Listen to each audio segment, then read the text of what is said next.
Welcome to Neeti Katha Kids.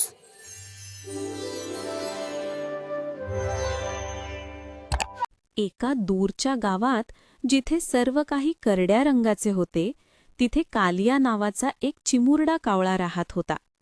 त्याला हे करडे जग मुळीच आवडत नव्हते. तो नेहमीच पंख फडकवून चिडून ओरडत असे. एका दिवशी एका जुन्या झाडाखाली त्याला एक रंगीबेरंगी पॅलेट सापडले.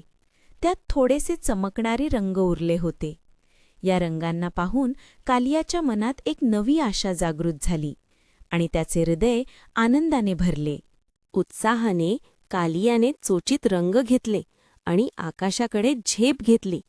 पण रंग फक्त थेंबांसारखे खाली पडले आणि करड्या रंगात विरघळून गेले. त्याला खूप निराशा झाली. त्याचे पंख पुन्हा चिडून फडफडले. त्याने पुन्हा प्रयत्न केला. यावेळी अधिक वेगाने आणि मोठ्या भागावर रंग लावण्याचा प्रयत्न केला, पण रंग लवकरच संपले. आकाशात फक्त काही लहान, उदास ठिपके दिसले आणि इतर कावळे त्याला पाहून हळूच दुःखी झाले. त्याच्याकडे आता अगदी थोडेसे रंग उरले होते आणि आकाश अजूनही अथांग करडेच होते. त्याच्या मनात निराशा दाटून आली. त्याला वाटले की हे जग कधीच रंगीबेरंगी होणार नाही. मग त्याने डोळे मिटले आणि त्याला आठवले की रंगांनी त्याला किती आनंद दिला होता. त्याने ठरवले की आता तो घाई करणार नाही, तर हळूवारपणे आणि काळजीपूर्वक रंग लावेल. त्याने हलकेच चोच रंगात बुडवली आणि आकाशाच्या एका लहानशा ढगावर एक सुंदर चमकदार रेषा ओढली. मग दुसरी.